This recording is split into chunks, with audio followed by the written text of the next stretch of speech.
don't have no grandchildren. They come in. The old Pentecostal father and mother, under an experience, brought you in, and you just come into the church and sat there. And automatically you was a Pentecostal. He don't have grandchildren. He only has sons and daughters. Deus não tem netos. Eles aceitam. O velho pai e mãe pentecostais, sob uma experiência, o trouxeram. E você apenas vem para a igreja e se senta aí e automaticamente é pentecostal? Ele não tem netos, só tem filhos e filhas. There's no grandchildren. You have to pay the same price and get the same Holy Ghost that they did. You got to be a son and daughter, not a grandson and granddaughter. Não há netos. Você tem que pagar o mesmo preço e receber o mesmo Espírito Santo que eles receberam. Você tem que ser filho e filha, não neto e neta. He's not an old doty grandfather. Soft and lets his kids get by with anything. Bless their little hearts. He's God, the eternal one. That's right. Sons and daughters. Ele não é um velho avô caduco, complacente e que deixa seus filhos passarem impunes com qualquer coisa. Abençoar seus pequenos corações. Ele é Deus, o Eterno. Isso mesmo, filhos e filhas. A morte está associada com o pecado. Bom dia, preciosos irmãos. Deus nos abençoe. Na carta de Santiago, no primeiro capítulo, nós vamos ter uma porção aqui nesta escritura. Bem-aventurado o varão que sofre a tentação, porque quando for provado, receberá a coroa da vida, a qual o Senhor tem prometido aos que o amam. Ninguém sendo tentado diga, de Deus sou tentado, porque Deus não pode ser tentado pelo mal e a ninguém tenta. Mas cada um é tentado quando atraído e engodado pela sua própria concupiscência. Depois, havendo a concupiscência concebido, dá à luz o pecado. E o pecado, sendo consumado, gera a morte. Agora, sofrer a tentação é resistir, é vencer. Nós lutamos contra o pecado. A concupiscência dos olhos, a concupiscência da carne e a soberba da vida. Há um ditado popular, quase todos já ouviram. Aquilo que o olho não vê, o coração não deseja. Bem, a concupiscência dos olhos. Agora, a mente tem um ventre.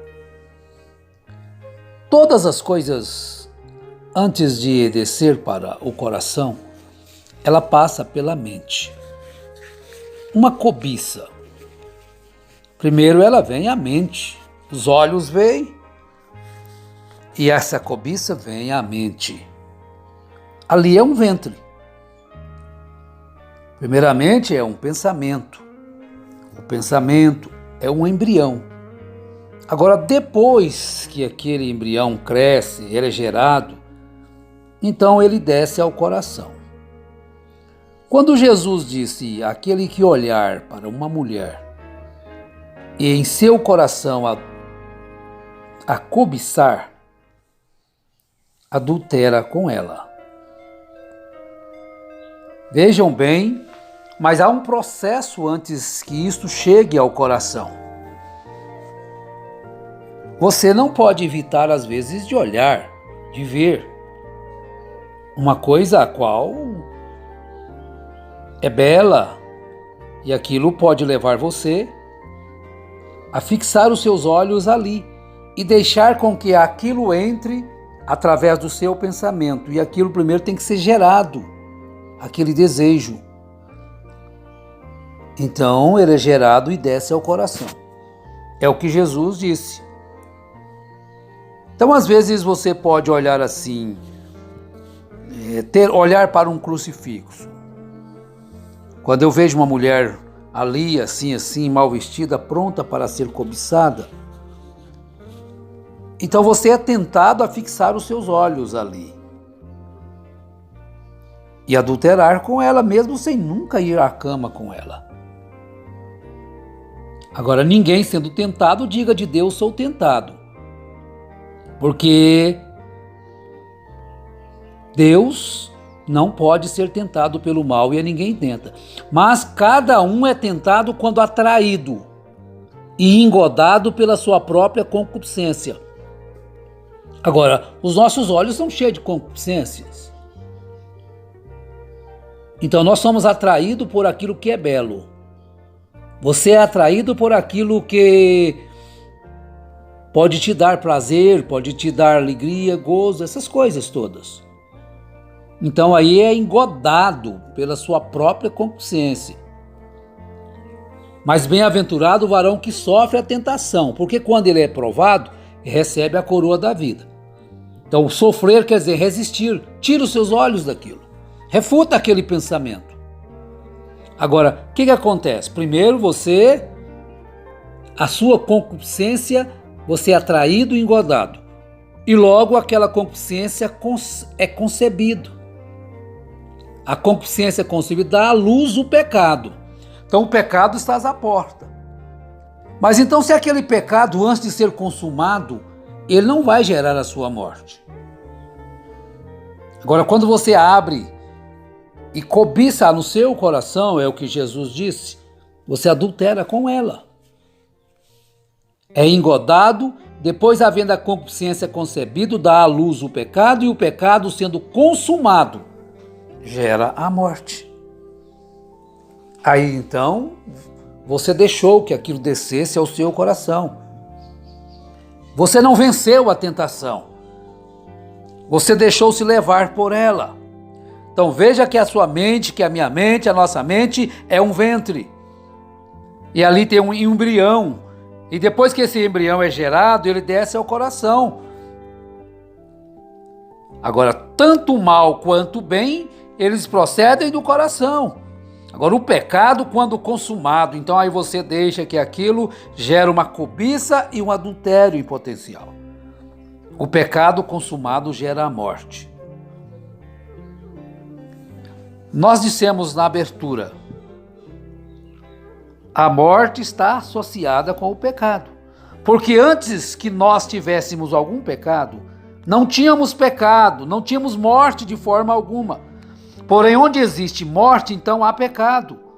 E onde há pecado, existe morte, porque os resultados do pecado são a morte. Ora, o salário do pecado é a morte.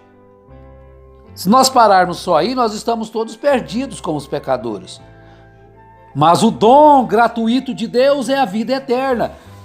Então agora nós não temos que estar vendidos à morte. Sou um pecador, nasci pecador, morrerei pecador. Olha, a alma que pecar, morrerá. Mas quando nascemos de novo do Espírito de Deus, nós temos vida eterna e não nos associamos em parte alguma com a morte, vê? A morte não pode se associar com a vida. A vida não pode se associar com a morte. Então nós voltamos outra vez ao sentido do cristianismo. Você só pode se tornar um cristão genuíno e verdadeiro através deste novo nascimento. Quando nascemos de novo do Espírito de Deus, então nós temos vida eterna. Enquanto isso não acontecer conosco, isso não pode, nós não temos a vida eterna ainda.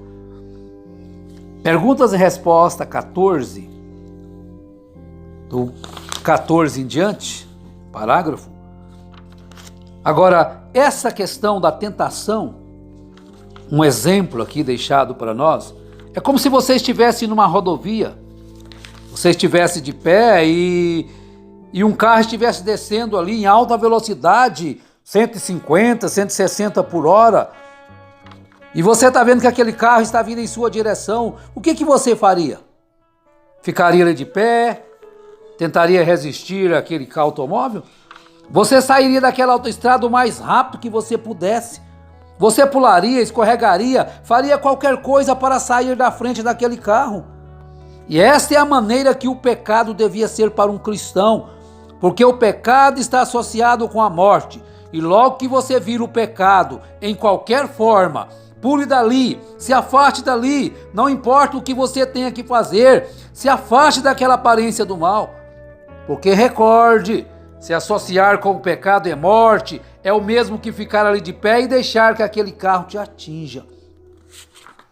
Agora não espere aquele carro te atingir para ver o que acontece com você.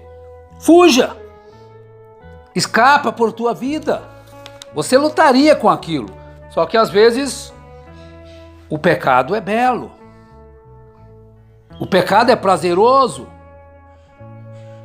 Então é atraído, engodado pela sua própria concupiscência que está nos olhos. Então o tridente do diabo. A concupiscência dos olhos, a concupiscência da carne e a soberba da vida. Bem-aventurado o varão que sofre a tentação. Esse sofrer aí, bem-aventurado o varão que vence a tentação. Passa, vence, suporta. Mas se você ceder, se eu ceder, então eu estou me associando com a morte. E a morte não se associa com a vida e nem a vida se associa com a morte. Agora tem uma perguntinha. Como é que nós sabemos que temos vida? É porque nós odiamos o pecado. E nós odiamos tanto o pecado que nós sabemos que a morte está associada ali e nos afastamos da própria aparência disso. De qualquer forma que podemos, nós nos afastamos disso. Pulamos, corremos, tudo o que podemos fazer para ficarmos longe do pecado. Porque no pecado existe morte. E com certeza não queremos nos associar em nada com a morte. Queremos nos afastar daquilo. Ah, mas então parece que é tão fácil. Fuja. Mas nós às vezes resistimos o convite de Deus para nos afastarmos do pecado e nos aproximamos o mais perto possível do pecado. Eu posso ir até ali, não me contaminar, não me manchar. Agora você pode fazer tudo o que você desejar, desde que você tenha o Espírito Santo. Primeiramente, você tem que ter esse Espírito de Deus em você. Quando nascemos de novo, do Espírito de Deus, nós temos vida eterna e não nos associamos em parte alguma com a morte. A morte não pode se associar com a vida não pode se associar com a morte. O que tem a vida cristã com a vida mundana? Agora, Deus nos deu um meio de escape. Através da morte de Jesus. Nós escapamos, nós podemos escapar da morte. Graças a Deus por isso. Deus nos tem dado essa condição de não sermos escravos do pecado, não tem necessidade. Porque Jesus já consumou a sua obra de redenção. Agora nós temos que abraçá-la. Veja em São João capítulo 19, verso 30. E quando Jesus tomou o vinagre, disse: está consumado. Inclinando a cabeça, entregou o Espírito. Consumou a nossa salvação, consumou a nossa cura, consumou a nossa libertação. O que nós vamos vencer através de quê? Vencer através da fé no sangue de Jesus. Vencer através da fé no sacrifício de Jesus. Não um propósito humano. Eu agora não vou mais fazer isso, eu agora não vou mais praticar aquilo. Não. É buscar esta nova vida, é buscar este Espírito Santo, porque Ele é que vai nos capacitar para a vitória. Não são os nossos próprios pensamentos. Não é nossas próprias forças. É a autoridade de Deus em nós. É a armadura de Deus em nós. Oh, que maravilha! Então você não pode evitar que venha um pensamento. Então o pensamento ele vem. Agora, quando o pensamento vier, clame pelo sangue de Jesus. Clame pelo sangue de Jesus.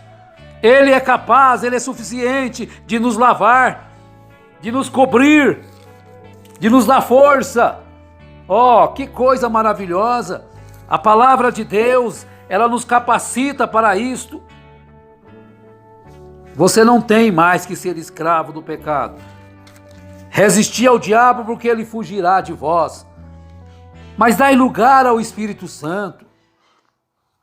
Armai-vos com este pensamento, como disse São Pedro.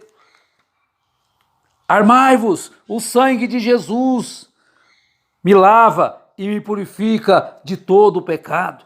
Então, quando vier esses pensamentos, essas multidões de pensamentos, então você tem esse pensamento: Jesus, o lírio dos vales, Jesus, a rosa de Saron, Jesus entregou a sua vida por mim, para que hoje eu pudesse vencer a tentação, vencer o inimigo, vencer a concupiscência dos olhos e desviar o seu olhar, fixá-lo na cruz. Aí está a tua vitória, jovem. Aí está a tua vitória, irmão. Aí está a tua vitória, irmã. Em nome do Senhor Jesus Cristo, Deus nos abençoe, Deus te ajude a permanecer como vitorioso em um mundo de corrupção, de pecado e de tanta cobiça. Em nome do Senhor Jesus Cristo. Amém, Senhor. Amém.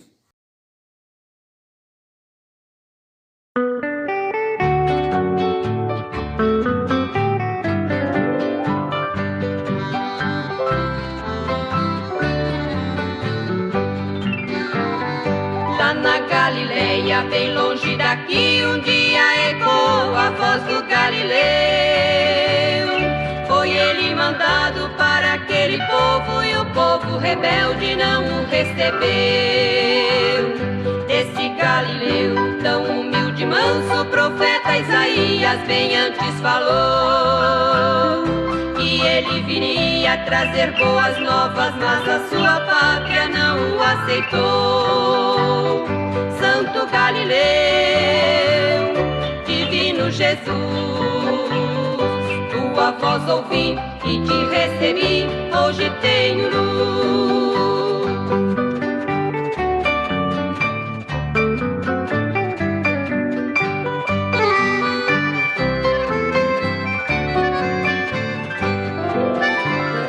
Este Galileu veio evangelizar e anunciar o tempo da salvação.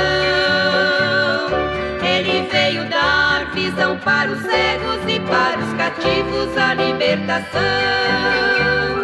Que era o Messias, não acreditaram porque era pobre e trabalhador.